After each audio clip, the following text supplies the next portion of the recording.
Welcome to Siledge Academy. In this video, we'll be learning quadratic equations. Now, there are three different methods of solving quadratic equation. The first one is the factorization method, which we'll be learning in this video. The second one is the completing the square method, and the third one is the formula method. Now, let's go. We'll be solving quadratic method here, using quadratic method as instructed in this video. The first one we have here, so we have 5 different questions which we'll be solving in this video. 5 different questions is a necessity that we must finish all of them. So if you pay attention, listen attentively, you will get to understand this and understand it better. If there's anyone you don't understand, you can do well to let us know in the comment section. Remember to always like and subscribe to this channel for more insightful videos like this. Let's go. For number 1, we have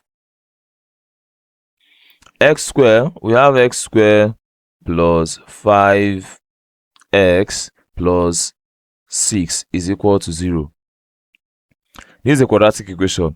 The first thing you have to do here is to multiply this first term by the constant. That's the first thing we have to do when multiplying and solving a quadratic equation. Now let's go. You have x squared times 6. X squared times plus 6. That's equal to 6x squared.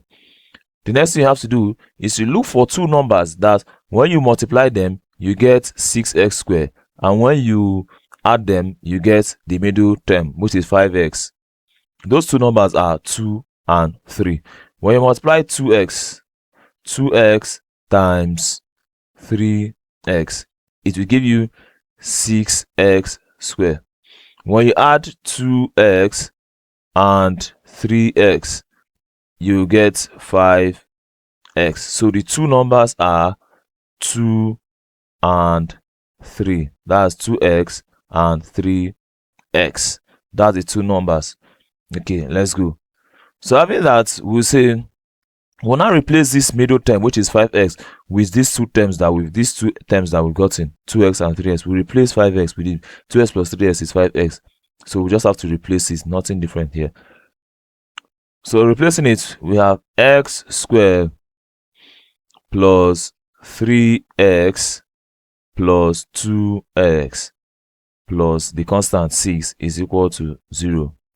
After this, we'll now group them. You group them. So the reason why you replace it that way, so they can be grouped. Okay. Now after grouping, you factorize each bracket. Factorize them separately. When you factorize that, so you factor out the common term in each bracket here. So the common term in this bracket is x. You have x here, you have x here. So when you bring out x, you factor out x. When you factor out x from x squared, you are left with just x. Then when you factor out x from 3x, you are left with 3. So plus 3. Plus, you factor out the common term here, which is 2. 2, you have 2 in 2, you have 2 in 6.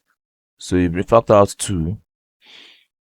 When you factor out 2, you are left with just x. So this is x. When you factor out 2 from 6, that's 6 divided by 2, you have 3. So plus 3. This is equal to 0. After factorizing, if you don't have the same number in each of the brackets, then something is wrong somewhere. You have to go back and recheck. Okay, you have to check it and solve it properly. If you don't have the same number in the bracket, then something is wrong. Now, since we have the same numbers in the bracket, we just have to pick one of the brackets here. So picking it out, we have x plus 3. Then you pick out the two numbers that are outside the brackets, put them together, x plus 2, and this is equal to 0. Then you solve them separately. So you either x is either x plus 3 is equal to 0, or x plus 2 is equal to 0. Having this, you don't make x the subject of the formula for each of them. X is equal to, you cross your plus 3 over, it becomes x is equal to minus 3, or your x will be equal to, you cross 2 over, is equal to minus 2. So these are our final answers.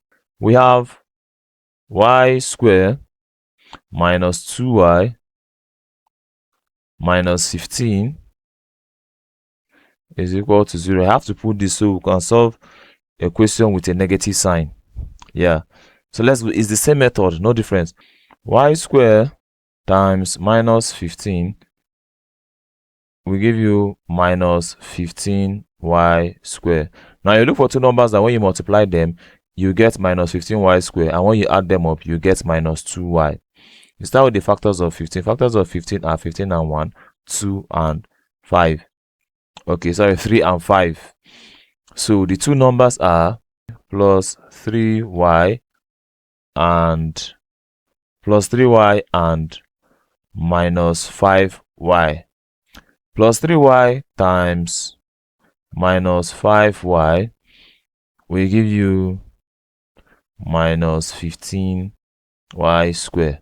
Then plus 3y plus minus 5y will give you, so plus, when you remove plus 5y, plus 3y minus 5y will give you minus 2y. So you have minus 2y. Now we are going to replace minus 2y with plus 3y and minus 5y. So replacing it, we have y squared minus 5y plus 3y minus 15 is equal to 0. Then you group them. If you group them like this, you now factorize. You factor out the common term here. The common term in this bracket is y. You factor out y. Now you factor out y is left, minus 5 is left here. Here you factor out 3. So plus 3. When you factor out the 3, you are left with y here. Then minus 15 divided by 3 is 5. So this is equal to 0. As you can see, we have the same numbers in the brackets. Okay. So here, you now bring out one of them.